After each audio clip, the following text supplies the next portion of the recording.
from your relationship with Jesus, aside from your family, aside from your assignment, there is absolutely nothing else in this life that is a do or die affair. Why are you allowing the issue of the job to kill you? Are you that cheap to give it the power to kill you? Why are you allowing the fact that you were not recognized in an occasion? This thing happened January until now. You have developed, you are almost sick because your ego was stung. So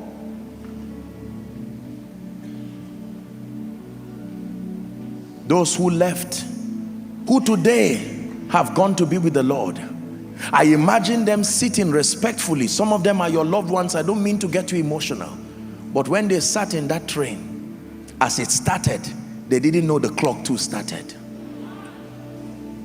The same way you are seated here, I'm not trying to be a bearer of bad news, but you are closer today than you were in the morning.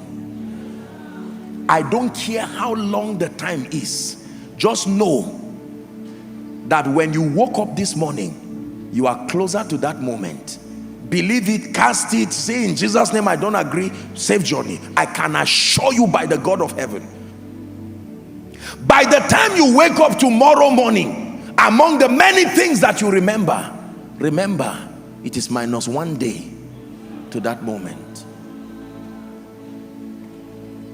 So when you are fighting and dragging for your ego, let wisdom stand in between to separate you and say, there is no time for this. Remember what you should not lose. Lose the business, but don't lose peace. Lose whatever, but don't lose peace. Remember the wisdom of a dying man. Money will not do you much at that time. It does not give fulfillment. So as you begin your journey and as you explore everything you are trying to explore, look up please. There is a kind of desperation many of you are giving life that will end up hurting you. It's an unnecessary desperation. There are the things that matter. The chiefest among them is peace.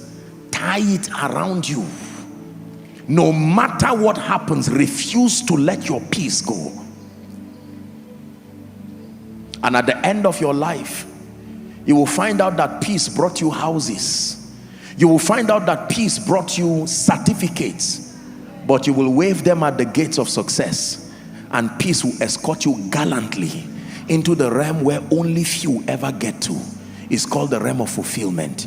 You will stand there with joy, knowing you have lived your life effectively, serving the purposes of the kingdom.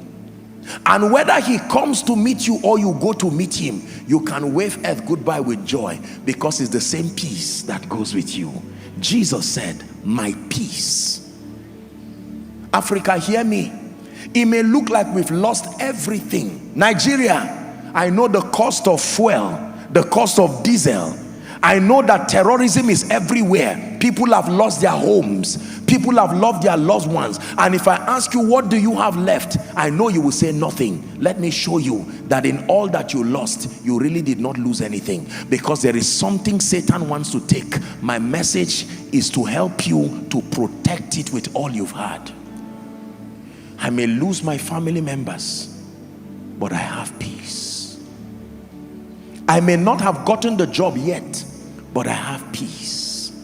I may not have had ministry expansion yet, but I have peace. The gifts of the Spirit may not yet be at work in my life as a preacher, but I have peace. Someone shout peace. Peace. So listen to me. Psychology and psychologists call it security, and you need to be secured. They call it variety or dynamism. They call it significance, your pedigree. They call it love and acceptance, that craving to be handed a right hand of fellowship into circles and spheres. They call it growth and achievement. They call it impact and contribution. The master only calls it one word: peace.